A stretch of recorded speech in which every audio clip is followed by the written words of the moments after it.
President-elect Trump has said that he will end the Ukraine war within 24 hours. Ukraine would have never happened. I talked to Putin a lot. Nobody knows quite what he means by that, and probably he doesn't either. I think that we can work out something that's good for both sides. We do know that he has appointed Keith Kellogg as his special representative on Ukraine and Russia. So, who is Keith Kellogg, and what do we think he thinks? Keith Kellogg is 80 years old, so he's not the youngest diplomat in the business, but he has a very distinguished military career behind him. He was a paratrooper. He served with the 82nd Airborne and the 101st Airborne, the Screaming Eagles. He was in Vietnam as a trooper. He served in the First Gulf War. Nobody would doubt his military credibility or the fact that he was a thoughtful and careful military officer. I lived service. I understand sacrifice. I know leadership. Keith Kellogg served in the first Trump administration. He was the National Security Advisor to the Vice President, Mike Pence. And for a while, he was acting National Security Advisor when Mike Flynn stood down from that role and there was a gap for a little while. In April this year, he produced a report along with Fred Fleitz in which he looked at America and Russia and the war in Ukraine. And in it, although most of the report is actually an attack on the Biden administration, but at the end, he comes up with a series of recommendations as to what he thinks might bring an end, at least to the immediate fighting in Ukraine. And that's the best indication that we are going to have this side of the 20th of January as to what the thinking of the Trump administration may be when it comes into office. I have been in the room where it happened. I saw only one agenda and one guiding question when tough calls had to be made. Is this decision right for America?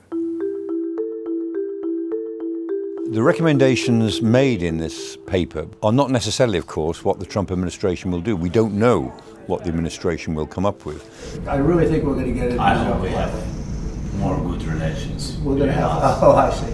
Yeah. Yeah, but you know, it takes two to tango. You know, and. But the ideas at the end of this paper are quite interesting, and they may give us a pretty fair indication, at least of the direction of travel.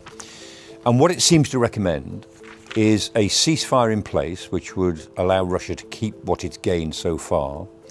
But against that, military aid will continue to Ukraine, and Ukraine will be given the strength to build itself up as a deterrent against Putin breaking whatever agreement he made and attacking again. And there are mechanisms suggested in this paper for putting effectively a premium on Russian oil sales in the world in order to pay for Ukrainian reconstruction, and a sort of a guarantee that Ukraine, whatever relations it had with NATO, would not get membership of NATO for at least 10 years. Now, whether Zelensky of Ukraine would sign up to that, and even more whether Putin of Russia would sign up to that, is not at all clear. But it does indicate a way of thinking, which is to say that we've got to accept that the Russians have conquered what they've conquered. And even though they would not be given legal right to that, it would just stay as a conquest. Ukraine would maintain its claim to all of the territory which it should have legally. Nevertheless, that's the reality of it. And so the point is that this at least would bring the fighting to an end for the foreseeable future, allowing time for the political wheels to turn, and who knows what the situation might be in 5 or 10 years' time. Part of the idea behind this may be that the United States would say to Russia, if you don't come to the table on something like these terms, we'll give more military aid to Ukraine, and their position will strengthen and your position will weaken. So it's very much a carrot and stick approach. It will not, on this basis, resolve the conflict. The Russia-Ukraine war will be an open war, but the fighting would come to an end. And what Keith Kellogg says in this document is that in a war of attrition, in the long term, Ukraine will lose because it's a smaller country with a smaller population, and it is already in danger of sacrificing a generation of its young men to a war that it ultimately cannot win. There are many hurdles to go before this sort of plan would make political sense, but so far it seems to be a direction of travel in which the American political establishment is interested in moving. At the moment, these ideas don't line up with either what the Russians are saying or what the Ukrainians are saying. If we want to stop the hot stage of the war, we should take under NATO umbrella the territory of Ukraine that we have under our control. As soon as Kyiv declares they are ready for such a decision and begin the withdrawal of troops and officially abandon plans to join NATO, we will, at the same minute, order a ceasefire and start negotiations.